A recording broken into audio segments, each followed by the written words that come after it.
You're listening to STP Radio.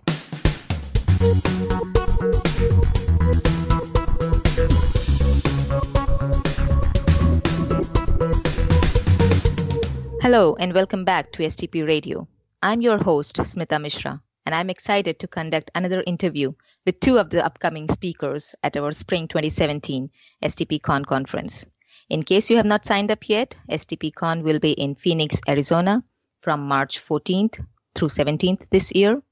And if you reach out to me, I can share a discount code for your registration. Be sure to check out stpcon.com, where you can learn more about the conference, the speakers, our special events, and our conference pricing. You can also follow us on Twitter and Instagram. Look for Software Test Pro on both of these networks. So let's meet our guests for today. Today we have Curtis Stuehrenberg and Anand Bagmar. Was that right, Curtis? That was very good. Oh, thank you. So welcome to STP Radio, both of you. I wanted to give a quick introduction for each of our guests today. Anand is a hands-on and result-oriented software quality evangelist with 20 plus years in the IT field, of which 17 plus years in the software test field. He's passionate about shipping a quality product and specializes in building automated testing tools, infrastructure, and frameworks. Anand writes testing-related blogs and has built open-source tools related to software testing, like WAAT, Web Analytics Automation Testing Framework, TAS, automating the integration in testing in disparate systems. I think it's disparate systems. And TTA, Test Trend Analyzer. So Anand is also the lead organizer for the very popular testing conference in India, Vodka. I think he used to be. Are you still leading it, Anand? Not as much as I used to before, but I am now behind the scenes. Okay, great. So, and Curtis is the founder and principal consultant at Cowboy Testing and has spent nearly 2 decades pursuing the career and craft of software testing and quality assurance. He is actively involved in the larger software testing and quality assurance professional community through his writing, speaking, mentoring, and organizing work. He's a co-founder of the Bay Area Software Testers Professional Organization. He's also a published author of multiple print articles on software testing and is a contributing author to the book, How to Reduce the Cost of Software Testing by CRC Press.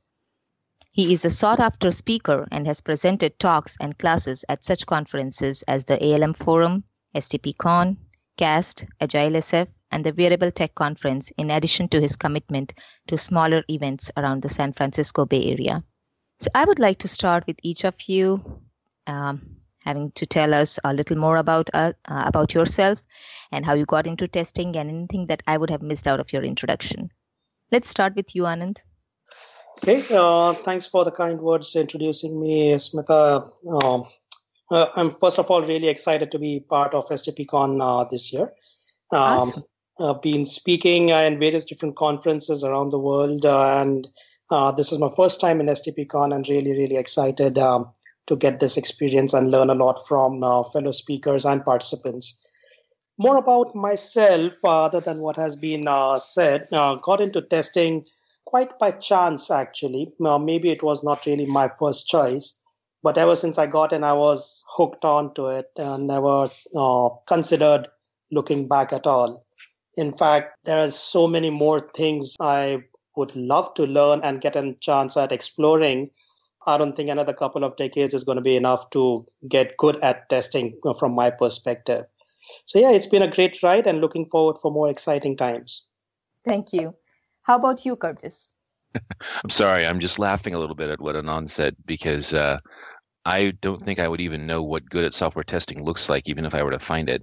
Because as he pointed out, there's so many things that are changing and evolving in what we do in the industry of software and tech that I think it's a process more than anything. Mm-hmm. I think there's always something you can refine, something you can learn, something you can do differently that sort of adds just one more thing to your toolbox. I'm sorry, I'm probably not going to answer your question, but I remember back when the first Luminary Awards were being handed out, and that I think was the biggest sort of controversy around them, was people were sort of up in arms about well, how do we know who's a luminary, who's like the best tester out there, because we're all so different. Like take Anand. I mean, I was listening to your background, Anand, and I was thinking to myself, why am I in this conversation? Because you've done some amazing things. You're very focusing in on like automation and things, and meanwhile, I feel like kind of a dilettante. I've been coming at it from the angle of like customer value and user. So I don't have a lot of formal training on automation or coding languages. I don't even have a university degree. So it's a wonderful industry that someone like myself can be a colleague of you. I'm not sure where else we're going to find that in software development anymore, to be honest. Yeah. I agree with that part. It's like it's like a complete. I would say there's a whole range from end to end, and you could like do so many things in software testing itself and keep exploring it in depth. Yeah. So moving on towards the conference, both of you have a workshop and a session at STPCon this time. And I would like to start with the workshops of each of you. So let's go ahead with you, Curtis. You have a workshop called Accelerate Your Agile Testing. And I want the listeners to know that the first 3 letters of Accelerate are intentionally in all capital letters. This is related to a method you have developed called accelerated test planning. And every attendee to this workshop should relate to your opening paragraph in the description for this workshop, because we all struggle with having time to plan and execute on the plan for testing, especially in an agile environment. So can you tell me a little more about this workshop and what you hope to accomplish with the audience? Yeah, this is, it's funny you say develop, because developed is such a fine line between that and stealing. Like in music, which I have a little bit of a background in. It's basically a method I've developed over the last decade or so without even realizing I was doing it, because when I started in software testing in the 90s, things were much slower for releases. We had anywhere from 6 months to a year for the testing phase. And it was like the typical phase-gated approach that we've all come to know as waterfall, with top-down command and control structures. So there was definitely entrance and exit criteria. We would walk through and do several months of a specific type of testing. We would layer them on top of each other. It was all very, very thorough and very, very fast-paced at the ground where you were working, but there was a lot of time to do things and to then refactor and control and do change management on stuff. I did another talk a little while ago, and then I also did an article in, I believe, ST and QA magazine, which sort of talked about how things like the application market were massively disruptive innovation for the industry, because suddenly what would take anywhere from a year to 2 years for development, suddenly you had to have done within the space of a couple of months.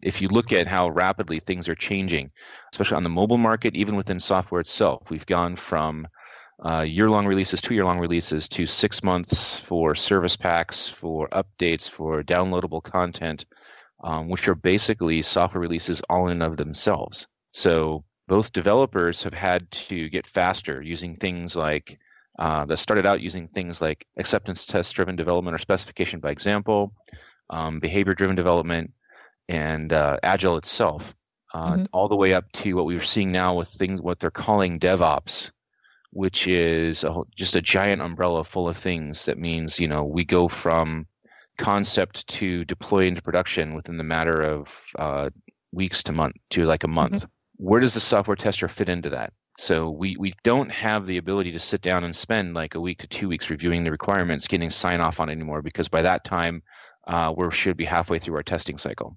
We've had to go faster, we've had to get better, and we've had to start focusing in on what's going to make the users very, very happy. So I was struggling with this, and I sort of came upon James Whitaker's idea of the 10-minute test plan, and I found a tool called the ACC method over at Google's. They call it the Google Analytics tool, and I began using that to sort of boil down testing into its essence, which is to focus on what are called attributes, components, and capabilities. That sort of gives you pretty much everything you need to know about a discrete product within an agile field. You understand what the customer values and the attributes. You understand what's under test under the components, and then you can make a matrix that sort of defines the capabilities, which are what you're going to be testing. And once you do that, you can lay them out into a nice little visual framework that says, here's what we're going to be doing. Have we done it? That was sort of missing something because people were getting way too down in the weeds with it when they were doing traditional testing. You would end up spending 3 or 4 days on that, just building out test cases and things like that. So I got the idea to include the Bach brothers' idea of session-based testing. Mm-hmm. So instead of test cases, we insert test charters into the matrix. Yep. Mm-hmm. So we're doing learning as we go along. That was phase 2 of my sort of development on this method. So we're building out these, we're writing our notes, we're creating sessions, we're doing all this information. And then we've got the coverage, we have the bugs that are logged, we know what we're doing, but then something felt wrong as well because we sped up even faster. So this is where the automation comes in. Because the final phase is we do something that I call an after action plan, where we walk through and we look at all of the things we've learned, all of the things, the bugs that we found, and we say what needs to be tested from now on. And that's what you automate. You end up with a sort of high level review. So you don't just automate everything, which a lot of people make the failure of trying to do. You have to consciously go through and take what you've learned in the form of a session and the observations you made off of that and create an automation suite. You say, this is what we need to do from now on. Whenever we make a change or whenever we do a release, here's what we have to test. So you end up with a very, very compact and just enough documentation to say we're going to get coverage. We're going to be covering what we need to be covering. You then have your session observations, which are being documented, saying, here's what we did. And then you have your regression saying, here's what we have to check whenever we do a new release or a new whatever when we're doing our DevOps stuff. All of this I've seen can be done from start to finish within just a couple of weeks. So that's the ACC method. It's a lot of theory, but it's just pure meatball surgery practicality at its core.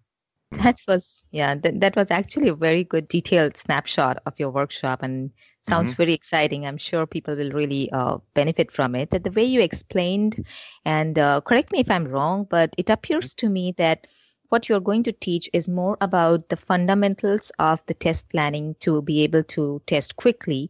And it doesn't matter really which model you're really following, whether it is waterfall, agile, or DevOps, or whatever you're doing.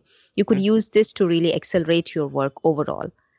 You can. I mean, any of these things you can do by themselves. I just put them all together like this to answer a very specific need. But you're very right. I mean, you can do any of this if you're doing, say, a waterfall methodology. This can help you stay focused on only the things you need to do, so you don't do the thing we typically do in waterfall, which is we decide we have to test everything, even if it's not meaningful. I think everybody, if you're doing regression automation, a lot of times we decide that we have to then test everything, every test case, every bug, even if it's not going to be meaningful moving on. So we end up with these regression test suites of tens to hundreds of thousands of test cases, and nobody knows what 3/4 of them do. That definitely sounds really exciting, and I'm looking forward to your workshop. Thank you. So then moving on to you, Anand. You have a workshop called Clientside Performance Testing. And I really like one comment in your workshop description that says, just understanding the performance of the product is not sufficient. So you have kind of challenged the attendees with your description with a note to bring their laptops with them also. So this sounds like it will be a great opportunity for attendees to get firsthand experience in some new tools that support performance testing. So I'm interested in knowing more about what is the major message you hope to convey to the attendees in this workshop. So performance testing is a very complex aspect of testing. Anytime I ask any colleague or people in the community, what is performance testing? Most typically the answer is going to be, I need to test the performance of the system. I'm going to put a certain load on the system. I'm going to have concurrent requests. I want to see how it performs, at what point the server breaks, and then we can tune the server configurations accordingly. And that is all good. But that is really just one aspect of performance testing. And there's a major aspect of this on how is the client, the consumer of your product, really perceiving the performance. The consumer doesn't really care what is the load on the system. The consumer cares how quickly can I get the information I'm wanting to get to. or do the actions I want to get to. And that is a very interesting aspect, which I thought there's not enough focus on. Maybe a lot of people think about it, but there's not enough focus on doing that activity. And that's why on one of the projects I was working on, I got a chance to understand more of this. And I thought it is very important to share my learnings, what I have understood with the wider audience. And at the same time, learn from them as well, what they have been doing in their own context. So this particular workshop is more in terms of understanding what are the different aspects of performance testing. But then again, focus is going to be on the client side, why it is important to test that, how can you test it? And it's not just about running a test and getting a report and handing it over to someone, but what more can you do with that information? How deep can you go into identifying the root cause? The root cause might very well be on the server side itself. There's nothing about the client, but the client is getting hampered or having a poor experience with your product because of bad design or not very optimal design. So this workshop is understanding a lot of those different aspects about client-side performance testing. What are the different aspects that can cause issues in this, the low-hanging fruit of sorts. And there are a lot of tools that are available that we can use and try this out on our own. And that's where some of the tools mentioned, web page test, page speed, are there. There are also a bunch of others that, given the time during the workshop, how the discussions go, we'll explore more of these particular tools.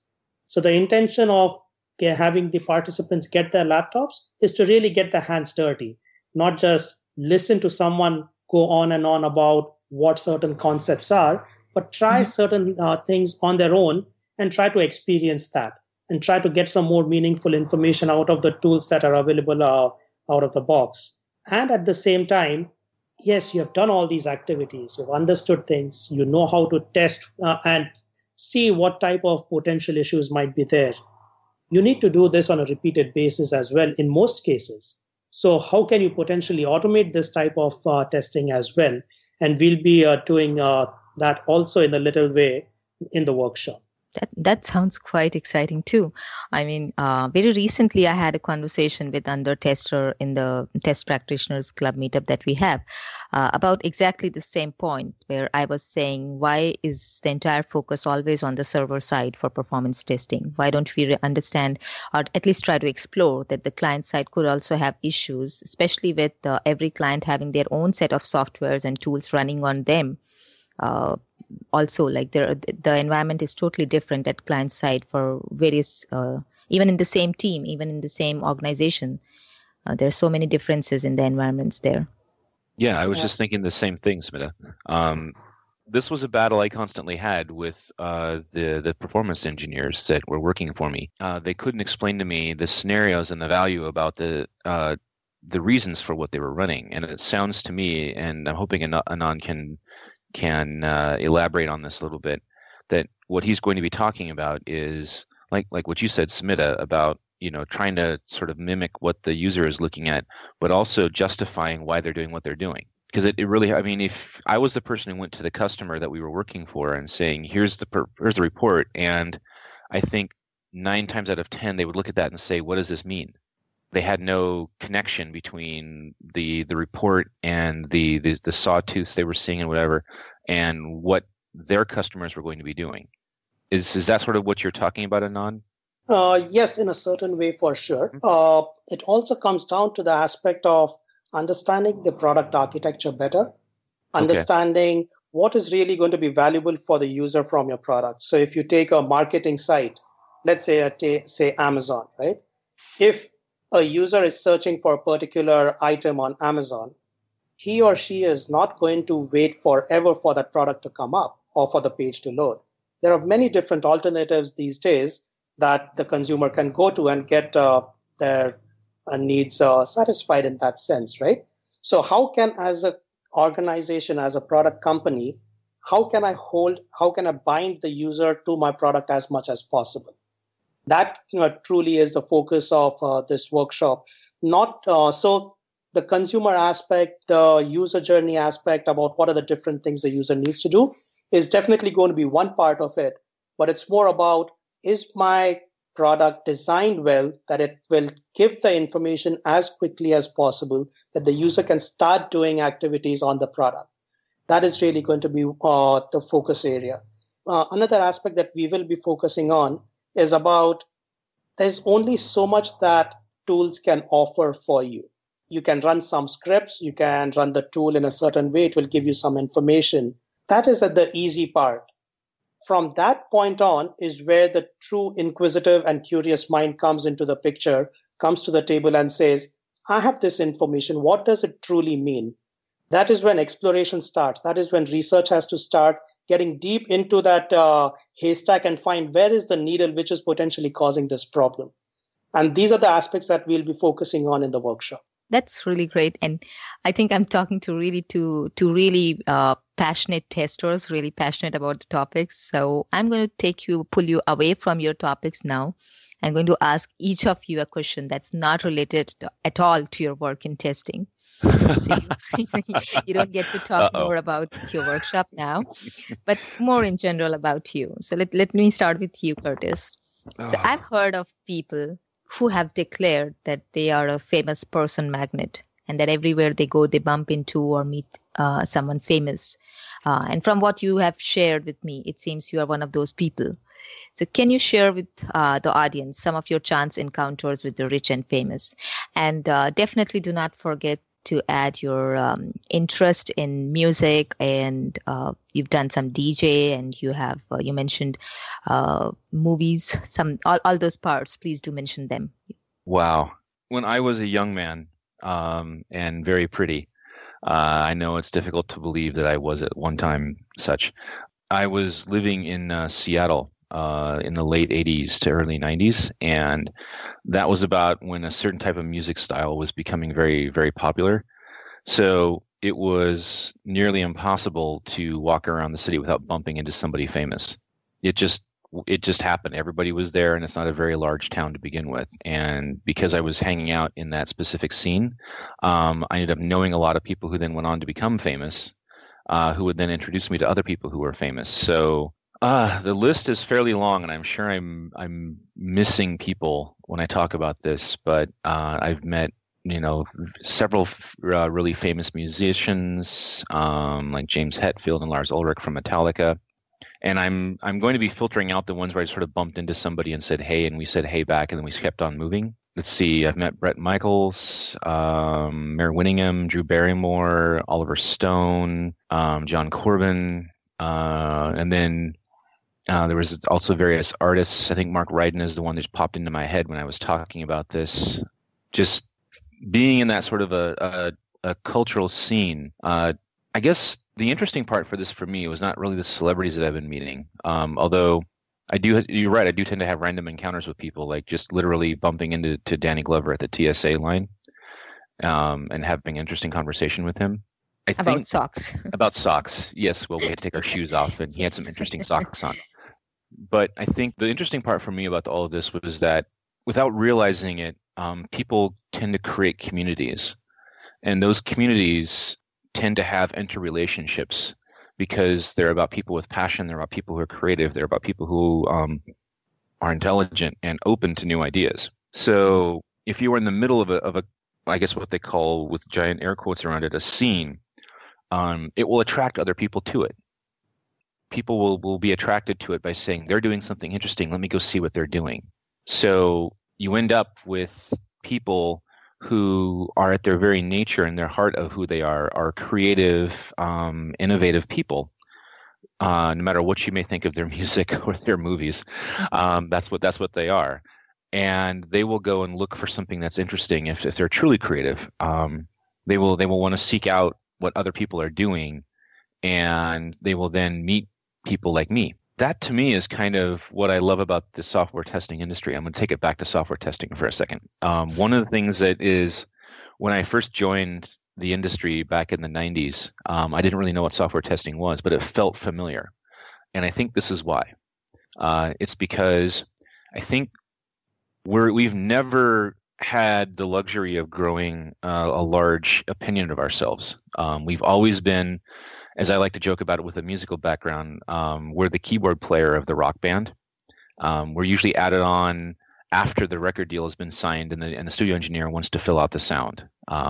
We're almost never part of the original founding members of the band. We have to become sort of insular and supportive of ourselves.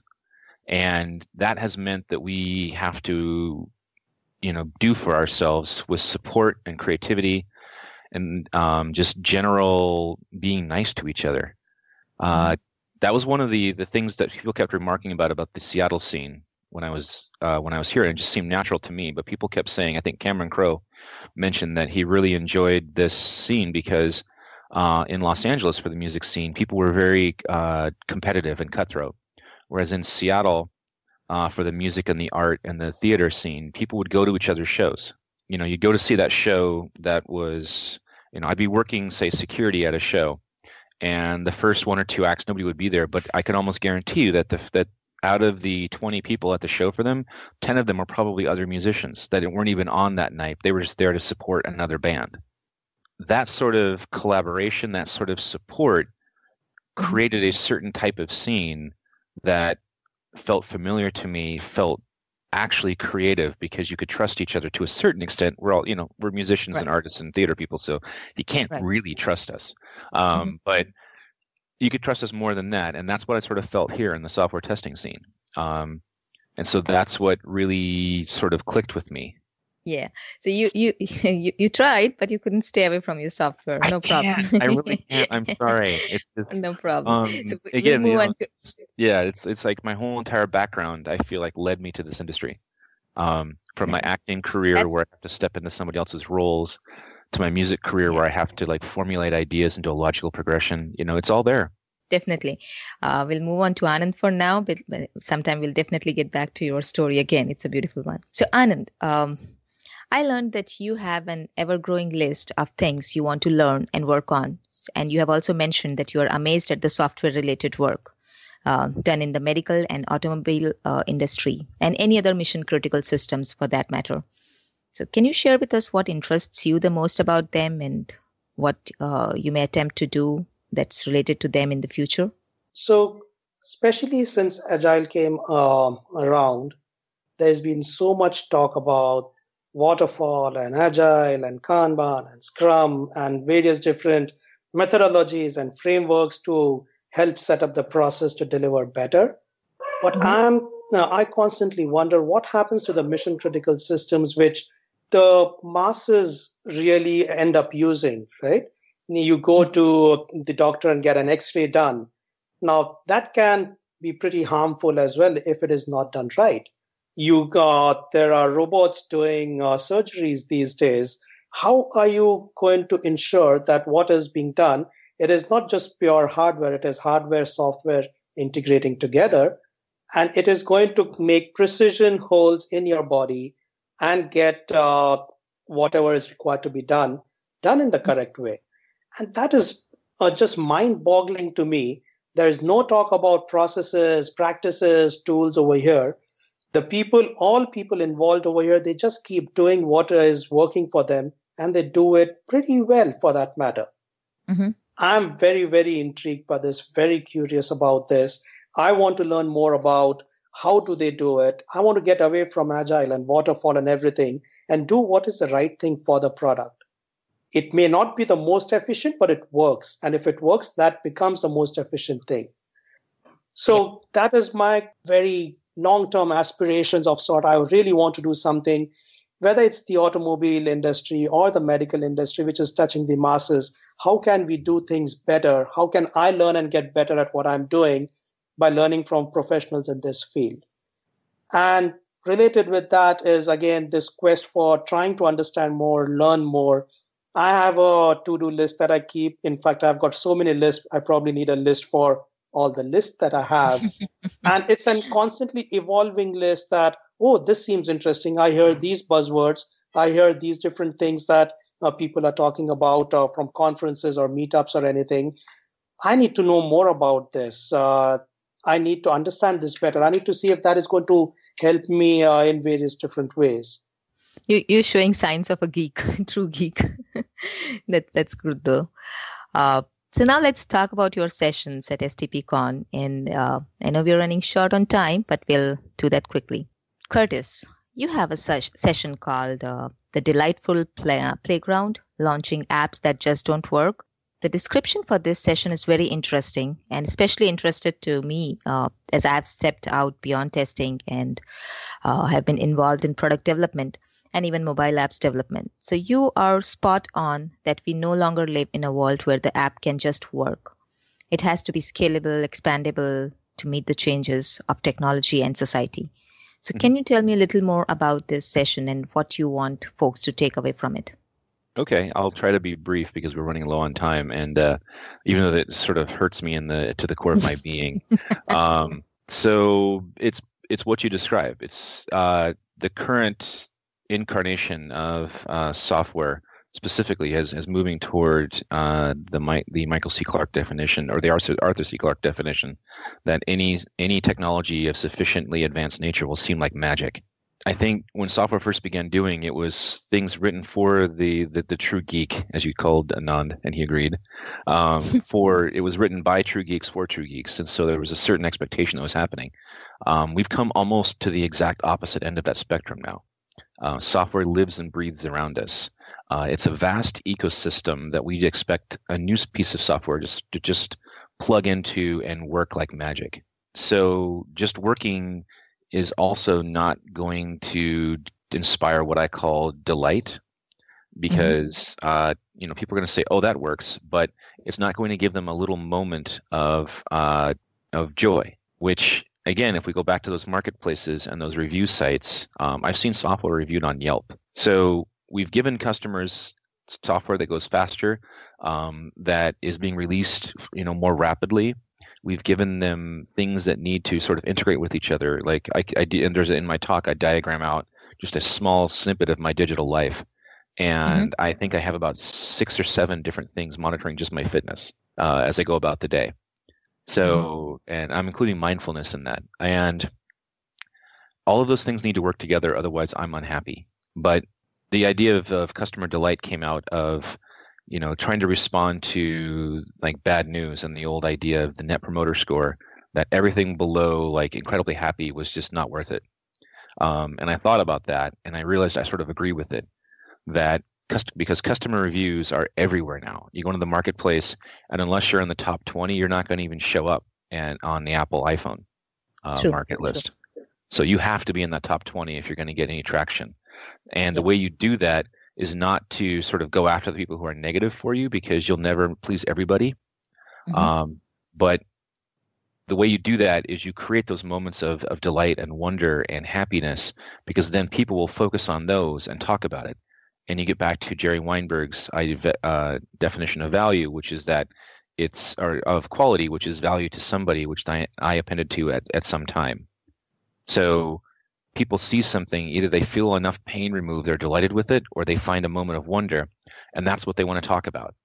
They want to talk to their friends about it. They want to talk to on the review sites about it, and that spreads faster than bad thoughts. I use the sort of parable of the quokka, where it's an animal that's so adorable and so cute, it's now endangered, because people want to go have pictures taken with it. People will get in a plane and fly for 20 hours, and as part of their journey will go get a picture taken with a small little animal. That's the power of delight. Yeah. And that's something we have to harness as we build products for the future ecosystems. As Internet of Things appears, as wearable devices integrate with it, as health devices are merged into it, it becomes this wide net, and everything has to delight you. Otherwise, you're not even going to know about it. That is so true. I mean, if you don't appear on the first page of Google search, then you practically don't exist. So it's like, yes, definitely. So that sounds like a really good and useful session, not only for testers. I mean, I don't know if developers are listening to this, but they should also be attending this for sure. Yeah, I first gave it at a developer conference. So I think it's interesting, because I think the lines between developer and tester are very blurred. Yes. At the moment. So anyway. Sorry, sure. I'm taking time away from Anand. No, it's perfectly okay. Just carry on. No problem at all. So moving on to you, Anand, you have a session called patterns of a good test automation framework. Many companies are either using automation or wanting to start. So some have a very good automation framework. Many are unsure how to get it off the ground. And this session is geared up to speak on building the framework, test data management, and how to work with continuous integration and delivery. So tell us about this session and what the attendees should be learning within it. Sure. So I've been doing testing and automation almost throughout my career. I have done a lot of coding in various different languages. I've worked with a lot of different people, whatever roles you might call them, developers, testers, software developer, engineers in test, or many others. What I've constantly realized is that people think they know a programming language and they can write code and they can do anything, any magic with that. And that potentially works for a hello world kind of an example. But when you need to build something that is going to last for a longer time, that is much more complex, has a larger scale, has many more functionalities that you need to build either from a product side or from a test automation side, you need to start wearing a different hat. You need to get better at the practices of doing that, those activities. So to me, test automation is just an extension of development. In development, developers would write code to implement a product, to build a product. In test automation, it is essentially developers writing code which is going to test the product that they or someone else has built. So automation is essentially a development activity. Unfortunately, it is not really treated so. People think they can write code so they can do automation. No, that does not lead to good automation. In fact, that's the reason why automation fails in most cases, because it takes a very long time to run those tests. Any small changes in the product cause the test to fail like crazy.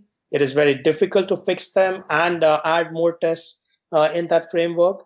And my whole focus of this talk is to get the development aspect into test automation, talk about the design patterns that developers use, and more design patterns that need to be used, especially from a test automation perspective, which will help make your framework into a robust, reliable, and deterministic piece of code. Also, we'll be talking about the test data side of it, which is a very forgotten or last-minute thought of activity from automation perspective. So what are the different patterns that can be applied to think about test data, and how can you integrate that in your automation framework as well? That is really the focus of the talk. That really sounds interesting. In fact, when I had started doing automation, that's exactly how it started. The person who was actually helping us understand what automation is, he always said, when you do automation, think about it like development. Don't think that you're just writing a test case. You are actually developing a piece of code, which pretty much needs to follow all the guidelines of a good coding practice. Anand, this is going to be your first STP, right? This is your first time at STPCon. That is correct. Yeah. Oh, really? So what are your expectations there? Like, what do you hope to accomplish at the conference? My expectations are not different from this than any other conference I attend. Speaking or taking workshops is just one way for me to get there, but I really relish and thrive and get a lot of different perspectives in all the interactions that happen during my talks, workshops, the hallway conversations, and learning from other speakers and attendees. I may not have to agree with everything they say, but that still is a lot of learning that I can apply in my own context at the right time. So that to me is my biggest reason of going to conferences. And looking at the excellent lineup that we have for STPCon, I'm sure I'll be getting a lot of that. Definitely, most definitely. And Curtis, do you want to add there? Because I think you have already attended STPCon before. And do you want to share with the audience what you like about it and what your advice is to them? Especially to the attendees who are coming to STPCon, how they could leverage the conference? Yeah, I think I've done this one or two times. I think Rick is quietly laughing in the background when I say that. STPCon for me is a unique experience.